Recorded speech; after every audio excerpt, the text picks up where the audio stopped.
Hello, Charlie TCG here, and welcome back to Looking Ahead, the series where I break down and analyse the meta, what's happening in Japan, and how that could impact ours. Today we've got a good couple topics to talk about. We're going to look at some new EX cards which could have an impact in some certain decks. We're going to have a look at the City League breakdown, time to see if Gardevoir and Champions Festival is right now still the best deck. And most importantly, as this video suggests, does Arecus Vstar have a good spot in the Japanese meta? We're seeing a huge increase in Arctina as well as some Arceus Plus Pokemon. Could this potentially be a new threat, which we need to constantly be thinking about? Again, thank you so much for the support on the channel. It still blows my mind about how much you guys enjoy looking ahead and learning about this new exciting meta. So let's jump into the new cards. So we had three EXs, Toedscroll, Palmot, and Houndstone EX be revealed. These are kind of these fun promos you get in the blisters for Clay Storm and the Snow Blizzard, which is very exciting to see. We are seeing these EXs be printed. And they're all right overall, but there are definitely some which stand out more than others. Toedscroll EX has an amazing ability that prevents all effects of attacks from your opponent's Pokemon done to all of your Pokemon that have energy attached to it. Think of it like Espeon VMAX. So this is really good to help stop the Sableye and potentially any paralyzing which can go around it. Potentially could see some play, unsure about which sort of decks would be, more like these toolboxy sort of lists. So I really like it, the synergy this deck could potentially have. We have Palmot EX, which they're trying this so much with Palmot to make it work, but I don't know yet if we've got the right Palmot to work. But this EX has a free retreat, so that's never something to be gone for a miss. But it's attack for 2 lightning. You can discard 2 lightning attached to this Pokemon, and you do 220 to one of your opponent's bench Pokemon. Really good bench sniping abilities this list has, but I think it's just a little bit short to be amazing. Yes, we have Electricity Generator. Yes, we have the Palmot, which can energy accelerate to itself and do loads of damage that way. We have another Palmot, which I think can do another 200-ish damage, but right now this one is kind of okay. I think we need to have maybe we see we've got a 4th or 5th Palmot, which could do a little bit better, but this one right now is kind of a bit mid right now. But Houndstone EX is really, really exciting. Its last respects attack for a psychic double colorless, 160 plus 10 more for each psychic Pokemon that's in your discard pile. Now, we already had a Houndstone which does the same thing, which is 80 plus 10 more. So this is immediately double the amount. So you're already hitting for 80 more damage than the last one. So that's really, really powerful. And if you team up with Gardevoir and the Curly, so you can discard those of Pokemon very easily with it, you're ramping up to do potentially 300 to over 200 damage very, very quickly with this list. So I'm a big fan that this list could finally bring back these Pokemon in the discard sort of effects and do loads of damage that way. I think they're all right, these EXs right now. None of these are screaming out being playable. I think Toedscroll is a really good ability, the Protective Charm. So we'll see if that potentially sees some play similar to Espeon VMAX, and Houndstone EX could potentially see some play as more of the Houndstone sort of archetype in with Gardevoir.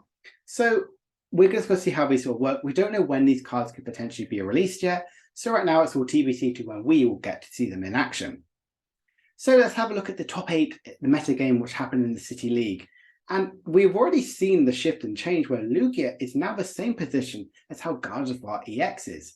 Now, if we look back to last weekend, Gardevoir was 25% of the meta, so it's taken a shrink of 10% to allow room for other sort of decks to grow, like Arecus Giratina and Lugia. Arecus Giratina is definitely in a really good spot because it can team up with Pikachu, and Pikachu is really, really strong to stop these basic Pokemon from attacking into it, like Miraidon, like potentially Chien-Pao, and obviously Lost Box. That's a really good space that it can have into it, as well as the Alolan Vulpix, which saw a lot of success in EUIC. We're kind of seeing that transition over in Japan as well, because a load of Pokemon that we know have abilities like Gardevoir, like Arceus, like Lugia, like Chien-Pao, like, for example, Miraidon and Ting-Lu. All of these have abilities, so having Alolan Vulpix is in a really good spot as well. That's why these Arceus boxes are kind of slowly increasing. Gardevoir, it's still at the 15.5%. If we go way back to the very start of the new format in Japan, when they first started with Discard and Violet discards, we saw a huge increase in Lost Zone Giratina and Lost Zone decks because people went straight for them. They had a huge success rate, and then the following weeks later, their kind of like percentage shrunk a lot because people realize they can tech for it, they have answers to it. So that's kind of where we're seeing in this sort of format.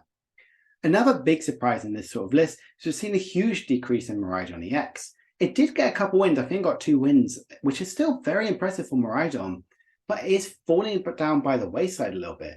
It's kind of replaced by the latest beatdown deck, which is Chien-Pao with Palkia or Alolan Vulpix. It's kind of taking Miraidon's spot.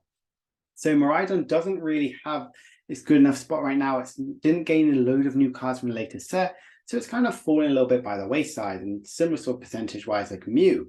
Mew didn't gain a load of cards. It got a lot more hate, like the Spiritomb. So Mew's really fallen down, which is, we haven't seen this for a long time. So right now it's not a really good time to be playing Mew.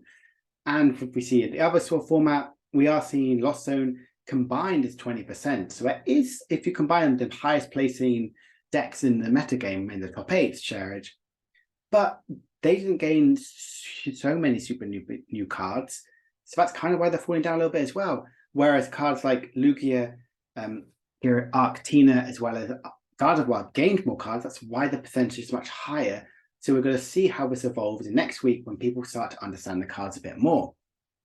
And if we look here at the top sort of 6 decks, Gardevoir is still at the #1 spot, but all the top 3 do have 6 wins apiece. We see the comeback now to Arceus, Giratina Lost Zone has come back to the 2nd place spot. Why has it kind of come back? Well, it can kind of have a much stronger Mew matchup because it can add Spiritomb to it. So it can really kind of push away any decks which potentially might run on Lumineon and run on the Genesect. So that's a really good thing about why this is kind of increasing. And similar thing about Arceus Giratina, it's going back to having Arceus Giratina Flying Pikachu or Arceus Giratina plus potentially an extra wolfing like a Alolan Vulpix plus the Spiritomb. That's why it's increasing, because it can be a lot more blocky and stop your opponent from playing as many sort of fun, exciting cards. And another Arceus sort of decks, I kind of loop them into one, like Arceus Wolves. We kind of see like Tapu Koko sort of come into it with the Paralyzed Lock. We're seeing Arceus Duraludon, maybe because it had very good success over in EUIC for us, but that's kind of having a bit more of an increase, as well as Alolan Vulpix as well. So Arceus is in a really good spot right now by getting into the 5th place. But a deck which isn't doing particularly well is Lugia. Lugia's fallen down by 4 places, and it's only focusing now on the Weird Ear one being the most popular one, where the single strike version only actually got 1 win over the multiple city leagues that happened over the last week. Now, this isn't saying that Lugia now is really bad, we should stop investing in it. I think it just is learning its place in the new meta. We're seeing some old archetypes kind of be reignited due to some exciting cards they have. Not many people are using switching cards. That's why Tapu Koko can really come in to just block them in with having getting them paralyzed. Whereas Lugia doesn't really have many options except with Jet Energy. And if they put loads of their Jet Energies out very early on to do big damage with Weird Ear, they could be locked in very hard with the Paralyzed Lock from Tapu Koko. And Gardevoir is still at the #1 spot. I am seeing kind of a split by using Champions Festival being in about 10 to 25% of the list. I know there's been a huge discussion right now over on Twitter the last week or so, and I kind of plan to talk about that in a video for tomorrow. So yeah, these are the top 6 decks, and kind of we're seeing the increase in Gardevoir because it's very, very powerful. It's incredibly strong. Giratina is in a really good spot right now. That's why it's kind of come up along. And Arceus as well, by being so versatile, so aggressive with kind of its sort of partners, that's why it's in a really, really powerful spot. And Lugia is falling by the wayside, not because of how popular it is, but it can't keep up right now in the sort of meta. So let's see some of the lists that have kind of been around. And I'm going to kick it off right now with Arceus Duraludon. This is the list which did actually see some plays and did get some few wins. Actually, on Sunday, Arceus Duraludon won 2 events. And there's nothing too much of a surprise right here. Playing some Path to Peak, which is always really lovely. But we are seeing the increase of Super Rod. We now don't need to worry too much about the fighting energy. We're seeing a few other, no Ionas in here, but we're seeing some Disruptive in there with Judge as well as being Sharon to get that extra healing in, as well as 4 copies of Boss's Orders to try and get that walling aspect in. Because Duraludon, even though it does only 230 damage, because of how many Pokemon go around with special energies, it's in such a good spot with there to be a really good strong wall Pokemon, which we did see, I believe we covered it last week, with it being as used as a wall style Pokemon. The 4-3 line of Arceus is very common right now with most lists. The same thing with being 2-3 line of Arceus, Duraludon VMAX. The rest of the list isn't nothing to really talk about.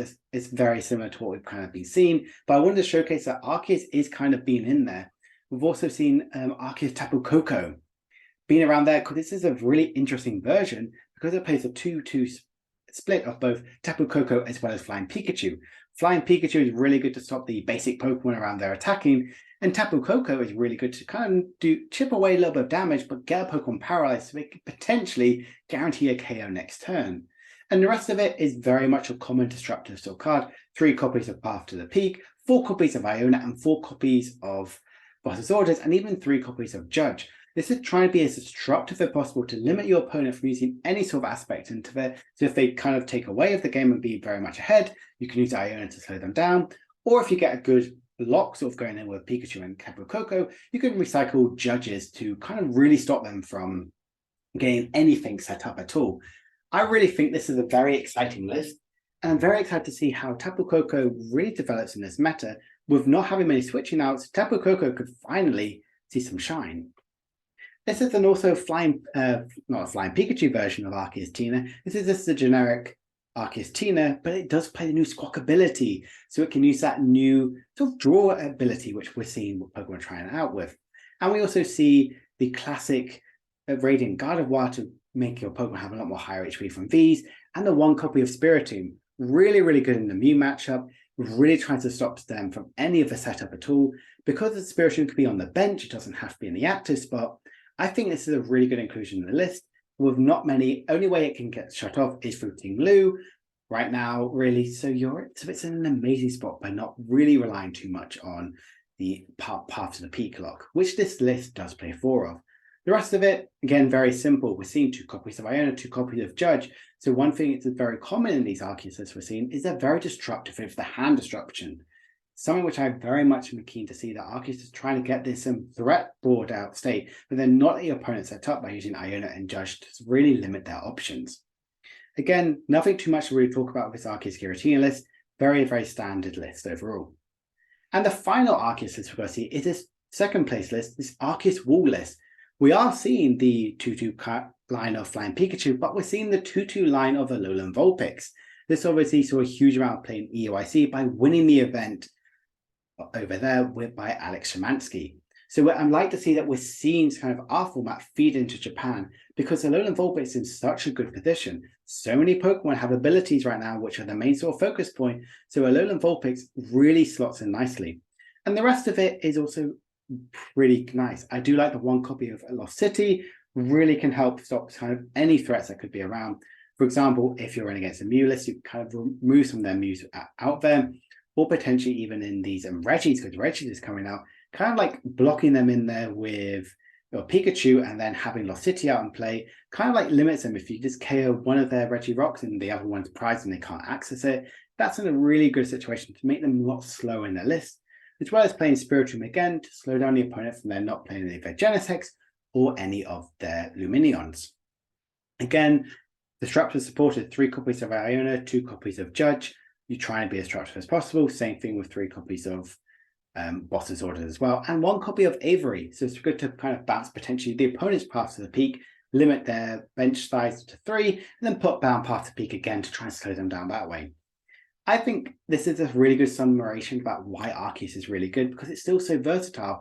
We saw like Lugia was pretty versatile in Arceus at the start when Event Style came back, when it was released. It was very versatile here. We're kind of seeing it evolve a lot further to make this more of this Arceus Wall style list. So moving away from Arceus, we're seeing the Chien-Pao list here, kind of focusing on the Palkia list as well. One which a lot of people talked about in my last video about how strong Palkia is in this list, and I kind of didn't see it until much later on how strong Palkia really is, with its amazing Star Portal ability to flood the energies back on there so Chien-Pao can constantly be attacking with Hail Blade.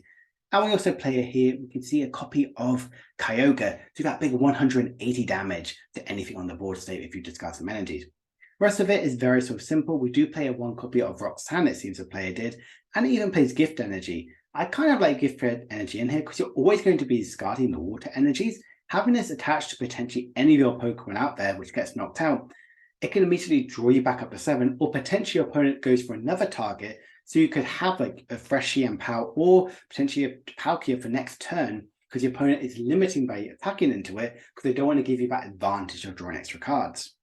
The rest of it is very standard, well, from what we've seen the last week or so for Chien-Pao, but it's nice to see we're seeing this evolution already by going to Palkia because of how good it is at Star Portal to constantly be utilizing your energies.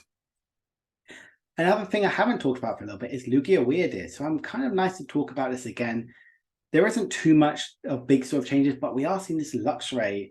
If you're behind in prizes, you get to play it down on the bench, and you can utilize a huge attack by using the reverse energy, so you can use it. Only one attachment is it's all 3 energies, which I really like about this. And because we're using this as well, we can also see 1 luminous energy, so you can use Charizard to use attack a late game to do 250 damage.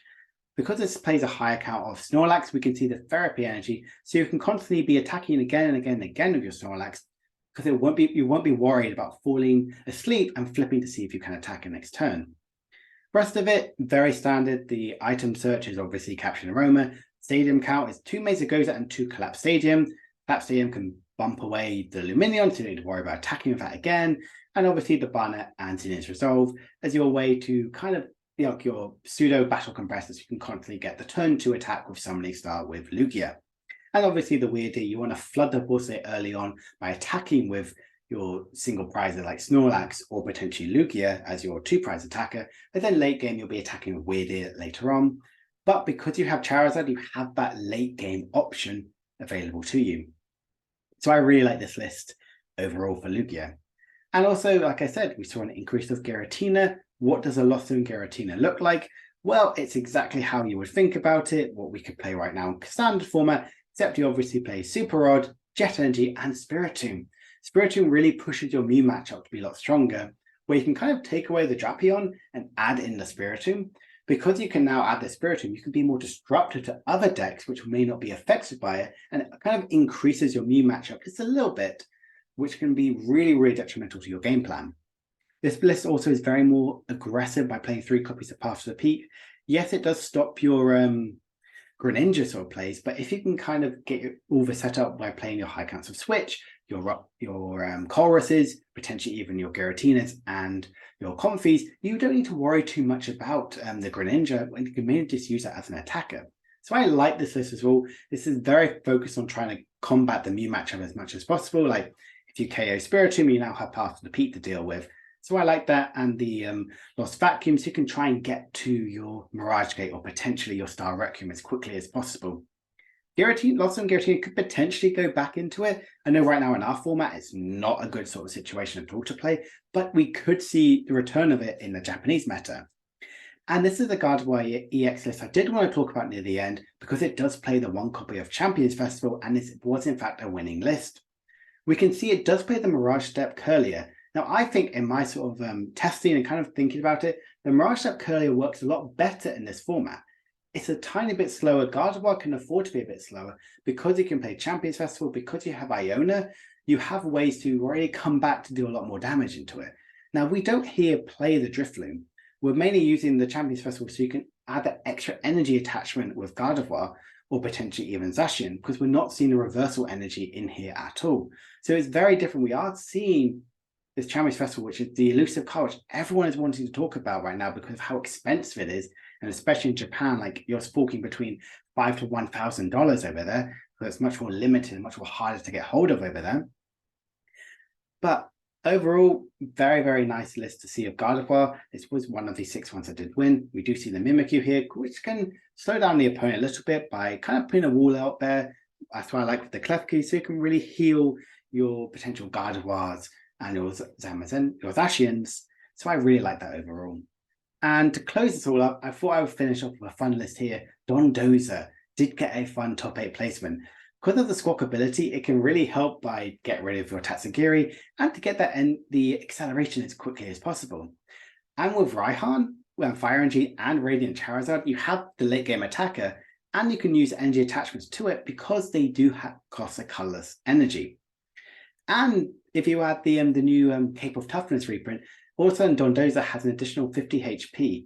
That's a lot of HP that's 210 HP for one prizer, which is insane. And not even some 2 prizes, for example, Gardevoir EX can't KO a Dondozo. I think this is just a really fun list and kind of nice from seeing the change from seeing the loads of Giratina lists, loads of Arceus lists, loads of Gardevoir lists as well. I like to have showcase some fun lists as well, and this Dondozo one could really see some play right now. Unfortunately, we don't have the squad ability. You can't like immediately go and play this list right away. But I think this is something to keep on your radar because this did do well by getting a top 8 in a pretty heavy city league. So kind of looking ahead, kind of closing this out on a meta, I hope you've enjoyed kind of seeing sort of the deck lists which have been around, which could potentially be doing pretty well overall. And we're seeing this really big increase of Arceus. Can Arceus really keep up in this metagame? We're seeing it already evolve by playing these wall sort of decks like Tapu Koko, like Pikachu, like Alolan Vulpix. Can they keep up? And will we see an increase in Champions Festival in Gardevoir? Right now, it's in 10 to 25% of Gardevoir lists, with winning lists a lot less. So will Champions Festival become more of a staple in Gardevoir going forward? And could decks like Chien-Pao and even Miraidon, these big hard-hitting decks, which have kind of like gone from like set to set, can they keep up and see an increase in play? So I hope you've enjoyed this looking ahead video, and I hope it's been quite informative to know what we're kind of looking forward to and how the meta is already evolving in Japan in its first week of the new cards. If you've enjoyed this video, please make sure to like and subscribe and comment down below what deck you want to try out and kind of want to talk about a lot bit more. I hope you've enjoyed this video, and I will see you guys next time. Bye for now.